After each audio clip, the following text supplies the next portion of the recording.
What's up, it's Kiney back here again for another video. Today I'm going to show you to make a QR code from a link very easily. But without further ado, let's get into it. All right, so here we are on Microsoft Edge. All you're going to do is grab the link for whatever website you want to make the QR code for. And you're going to go ahead and head over to google.com and you're going to type in QR code generator. People make this a lot harder than it has to be.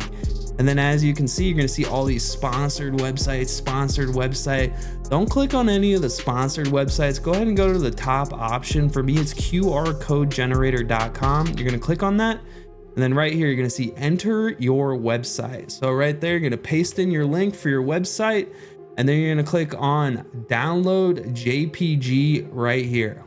Once you click on that, your QR code is going to be generated. It takes probably about 15 to 30 seconds for it to actually generate, but you just wait. And then once it's done, it's going to download up here in the top right. Once you click on it, now you have your QR code. You can send it via email. You can print it out, put it on a wall if you want people to just scan it with their phones.